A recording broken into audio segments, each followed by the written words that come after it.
व्यवस्था क्या सिर्फ ट्रेनों की करनी थी, बाकी कोई व्यवस्था नहीं करनी थी, सिर्फ ट्रेनों की व्यवस्था करनी थी, उसी का इंतजार में थे, बाकी सब तो इन्होंने कर दिया। व्यवस्था की है, बाकी सब कुछ हो चुका था क्या राम कदम जी प्रवासी मजदूरों के लिए?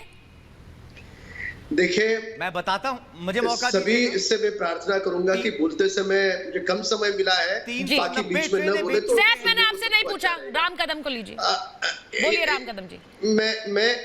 मैं तथ्यों के आधार पर 3-4 मुद्दे केवल मात्र रखूंगा।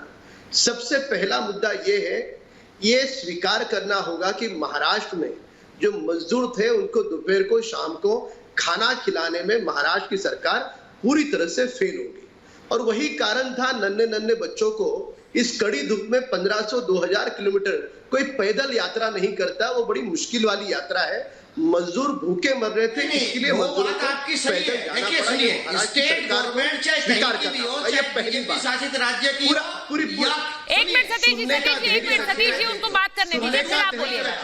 और जी एक मिनट वो बात करेंगे, उसके बाद सतीश जी बोलेंगे, बोलिए। देखिए मैं महाराष्ट्र से सीमित बातें कर रहा हूँ। पहली बात ये है, और मेडिकल हो, लोगों को खाना खिलाना हो, इन हर क्षेत्रों में महाराष्ट्र की सरकार फेल हुई है। ये मीडिया के सामने कल क्या बात करते हैं कि 125 ट्रेन हमें चाहिए, जबकि रेलवे मंत्रालय कहता है कि 125 ट्रेन रेडी है। इन्होंने केवल मात्र 46 ट्रेन की सूची दी, बाकी की सूची कहाँ है? नहीं है इनके पास। अब 24 घंटे बीत गए, अब तक ये दे नहीं पाए। इनके पास कोई सूची नहीं, केवल मीडिया के सामने आकर के बड़ी बड़ी बातें करना।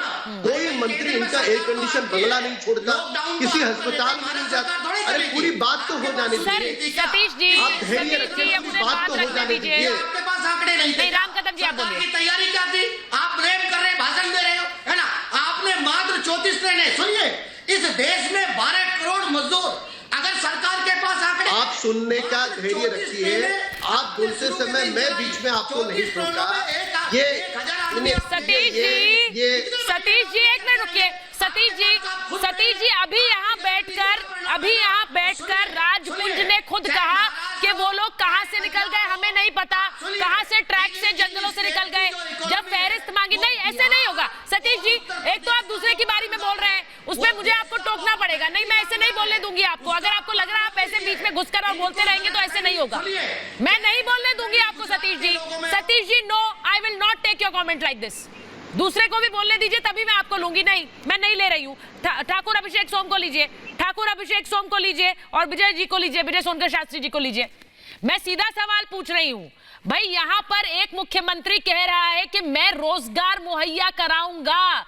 23 लाख 24 लाख लोग वापस आ गए हैं, उनमें से कई को रोजगार मिल भी गया है। वो कह रहे हैं कि मैं ऐसे समय में, सिद्धार्थनाथ सिंह को हमने सुना, हमने एक मॉडल पे काम किया है जिसमें हम रोजगार देंगे उन श्रमिकों को। तो उसमें गलत क्या है? इसमें राजनीति क्या है विजय सोनकर शास्त्री जी? देखिए, यही तो इन लोगों को समझ में नहीं आ रहा है कि एक संवैधानिक व्यवस्था की जा रही है। ये मजदूरों की जो कामगार हैं, इनकी आज की समस्या अब नहीं होगी, बल्कि अब भविष्य में ये समस्याएं तो एनी हाउ निपटाया गया है। लगभग 1121 ट्रेनों से 23 लाख कामगारों को उत्तर प्रदेश में बुलाया गया है, मंगाया गया है, उनकी व्यवस्थाएं की गई हैं, और उनको किस बदहाली के हालत में बुलाया गया ये भी देश ने देखा है। ऐसे में अगर उनके लिए एक संवैधानिक व्यवस्था हो रही तो उसका देश को स्वागत करनी चाहिए, बल्कि आगे बढ़ करके आना चाहिए। राज ठाकरे कौन होते हैं? राज ठाकरे की औकात क्या है? अगर वहां उद्धव ठाकरे कुछ बोलते तो बात भी बनती। ये राज